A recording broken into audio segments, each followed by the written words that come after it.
In the previous lessons, I've shown you some of the things that can be done with implicit objects. Now, these objects are called implicit because they are instantiated and ready to be used. You don't have to do anything to get them ready.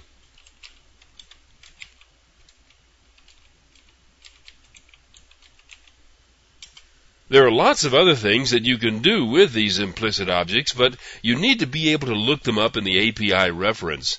To do that, you need to know what kind of objects they are.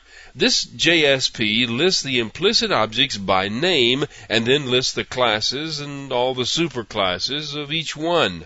Here at the top of the Java code of this page is an array holding the names of the references to the implicit objects. This second array holds the addresses of the implicit objects.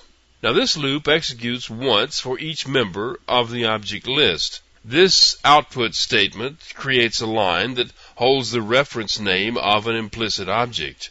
Like all objects in Java, a call to getClass returns a class object that holds all the information about the class of that object. You can find out all sorts of things about the class, but in this program we just want to know what the superclasses are named.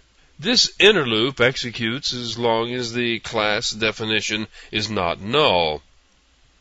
Inside this loop, the full name of the class is printed and a call is made to the getSuperClass method to return the next class up in the hierarchy. When the class variable returns null, we have just shown the name of the object class and there's no more inheritance to be seen. This is the page produced from the JSP code. Here is the out object. It's the one that writes the code to the HTML page. You can see that this is an implementation of a special form of the java.io.writer class. That gives you methods to write characters, streams, in several different ways. The request and response objects are a little bit special. They are written to serve just this one purpose, writing to and reading from the remote web browser. There's quite a bit that can be done with them. It would be a good idea for you to review the methods of these two in the API documentation. Now, you recall that a user logged into an application has his or her own session object, so each user can be treated differently according to the information that you've stored in there. The application and config objects contain predefined values that are the same for every user logged into the application. The page object is special and can be very handy in more complicated JSP pages. If you have a JSP with several different methods defined in different sections of the code, you can use this page to address them.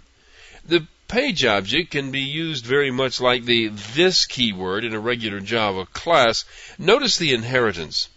This is actually a reference to the compiled object back to itself.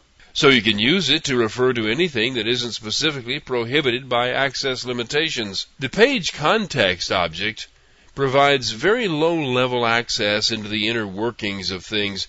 If you ever find yourself in need of access to something down inside that's sort of special, this may be your way in.